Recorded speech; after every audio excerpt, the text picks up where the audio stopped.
believe that it would be possible for a universe to be simply a staggeringly successful computer that imagines a universe so perfectly that anyone in the simulation, like a character in the Matrix, in that little blubby brain, would have an experience that seemed utterly real. Right. So a lot of people have proposed that as a possibility in the whole premise of the Matrix or anything like that, is that just as we can build simple virtual realities today with simple simulated creatures living inside them, maybe in the future with vastly more powerful computers, you could build more complex virtual realities with more complex simulated creatures inside them. Maybe these creatures could be complex enough that they would actually have brains like ours simulated down to the level of individual neurons and synapses, such that the inhabitants of these simulations would be conscious. But what the simulation argument adds to that is that instead of just stopping at the question of how could you ever prove with certainty that we're not in a simulation ourselves, the simulation argument tries to establish a constraint about what we can believe, and it tries to show that one of three possibilities is true, although it doesn't tell us which one of them it is.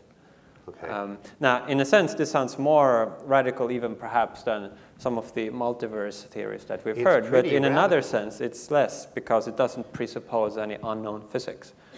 So we're just assuming that it will be possible to build computers that are much more powerful in the future. So what the simulation argument tries to show is that one of three possibilities is true. The first one is that almost all civilizations at our stage of technological development go extinct before they become technologically mature. Technologically mature meaning having developed all those technologies we can currently show are physically possible, given only uncontroversially obtainable physics. So they make a radio, they make a rocket ship, they make a bomb, yeah, they you die. could build big computers the size of planets and stuff. We can calculate what performance they would have. We can't build them now, but maybe 1,000 years from now, people will build them. So first possibility is people at our stage, they just fail to get through to that level of technological maturity. Maybe they destroy themselves on the way. Second possibility is that almost all civilizations that do reach technological maturity lose interest in creating these kinds of ancestor simulations, as I call them. These would be detailed computer simulations of people like their historical predecessors.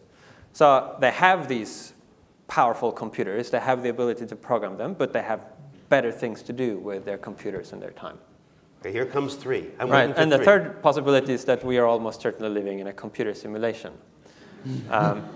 And the argument, in its full version, it requires some probability theory, but the gist of it can be grasped quite simply and intuitively. So if you imagine that the first two possibilities do not obtain, that means some non-negligible fraction of civilizations at our stage do reach technological maturity, and some non-negligible fraction of those are interested in creating these ancestor simulations. They devote some non-trivial fraction of their resources to this end.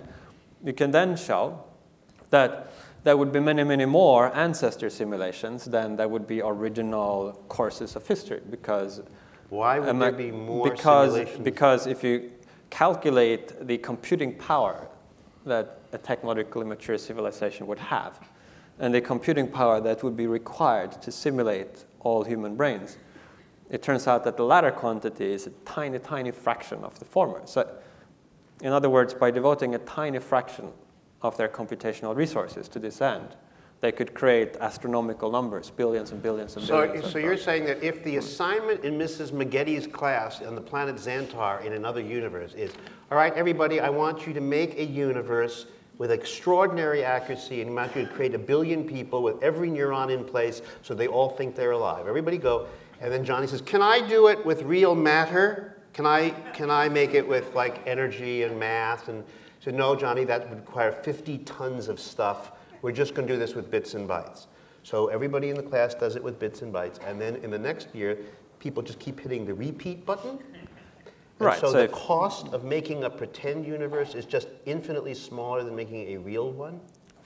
maybe not infinitely, but a lot smaller. I mean, to the point where if you have the ability to use some advanced form of nanotechnology to transform planets into computational systems, by using just one planetary computer, just a millionth of its computing power for a tiny fraction of 1 second, you could run many, many courses of simulations of human history. So if Johnny goes beep, beep, beep, beep, beep, beep, beep, well, beep, beep, beep, beep, that means that creates the likelihood that we're in one of those universes. Well, right? or maybe Johnny just does one, but maybe there are other people millions of years later that repeat it. Now, over time, there would be more simulations. How do you wake up in the morning? Well, if the first two are false, the first two assumptions, you then reach this conclusion that there would be many more simulations than originals. And if almost all people with our types of experiences were simulated rather than implemented in basic level reality, we should think that we are probably one of the typical people, the simulated ones, rather than the very exceptional ones that were part of the original history. So now this doesn't show that we are in a computer When you thought up this idea and you proposed to yourself that maybe it would be more likely that we're all simulated well, than except real. that I don't believe that. You don't believe that? No. Okay. So I think that, well, I believe the simulation argument, which shows that one of those three is true, but it doesn't tell us which one. So I think we should distribute our credence over each of these three possibilities. We just don't have enough evidence to pick one. So that's what I believe. Now, so as to why if we assume for the sake of the argument that it's the third possibility, the simulation hypothesis, that's true, then a lot of people's first reaction is, well, we might just as well go crazy, anything could happen. But once you start to reflect on it for a little while, you realize that even if we are in a simulation, the best way to predict what will happen next, to decide what to do, are still the methods that we would use anyway. We observe patterns in our simulated reality, we extrapolate them, and act accordingly. So the implications are not quite as radical as they might at first seem.